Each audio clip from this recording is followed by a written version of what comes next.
How's everyone doing today?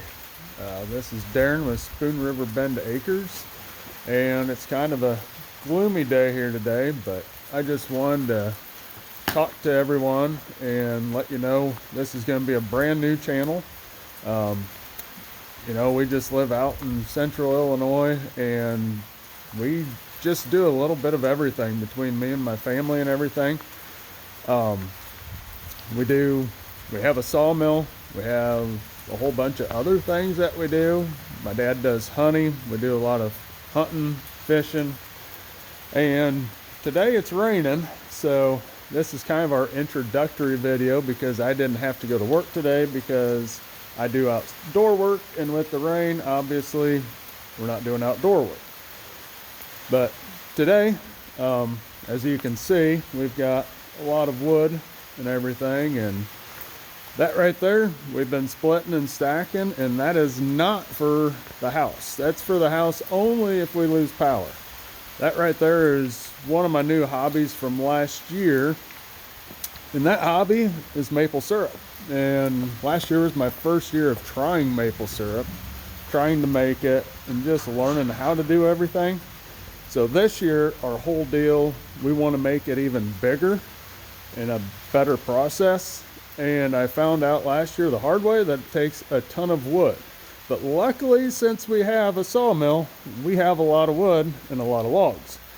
So that makes everything a lot easier for us in terms of getting firewood. And you're going to get to watch me build our own burner for the maple syrup, because that's something that we ran into last year. We didn't have a big enough burner, so we couldn't cook a lot at a time. We were only able to do about 20 gallons of sap a day, and I would like to get that up to about 50 to 60 gallons a day would be great, because of how much sap we were getting last year, and I was really amazed at how much that was.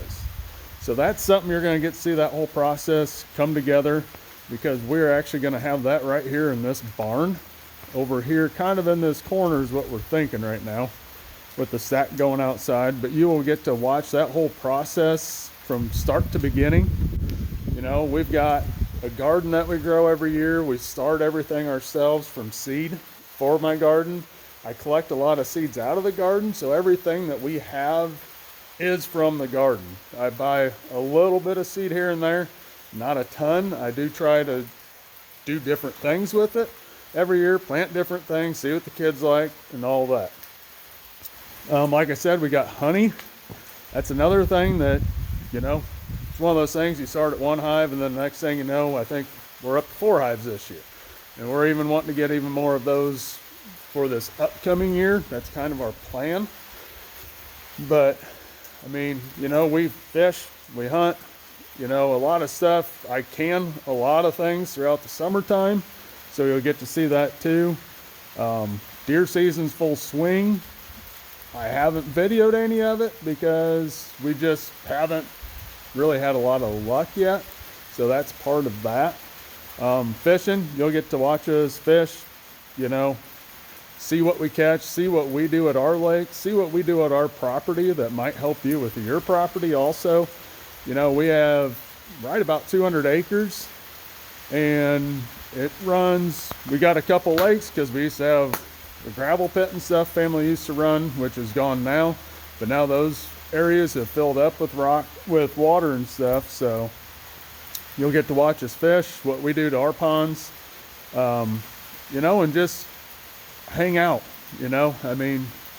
That's a lot of what we do, just kind of hang out. But like I said, with the sawmill, the maple syrup, the honey, fishing, hunting, it's like we don't have a lot of time a lot of days. And our next adventure is our chestnuts. We are starting a chestnut orchard, about 8 acres.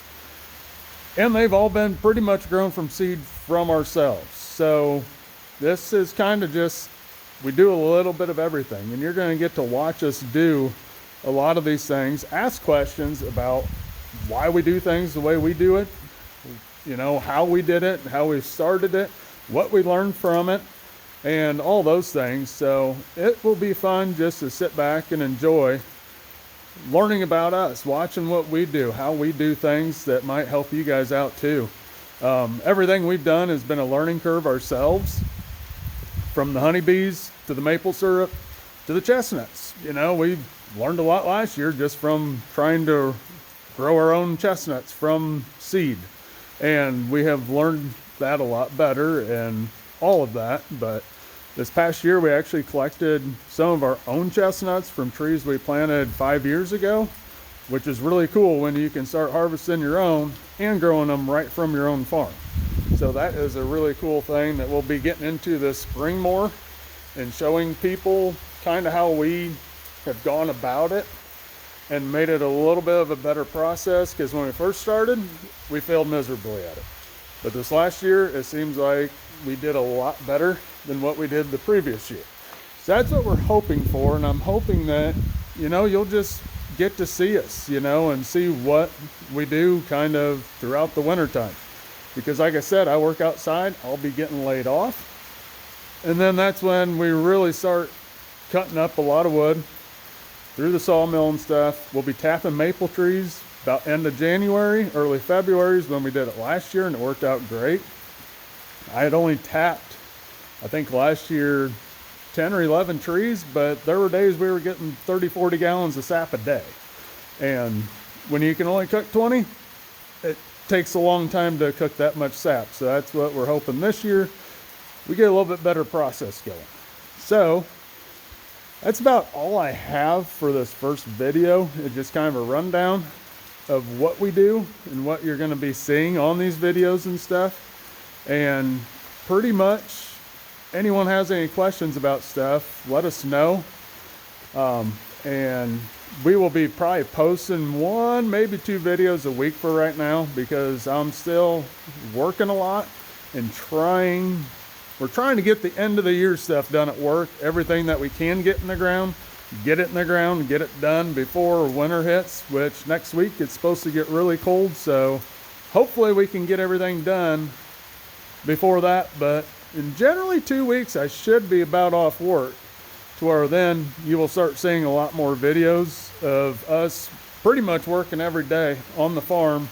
Like I said, we're going to be building a big cooker for the maple syrup, and you'll be able to watch us do all that.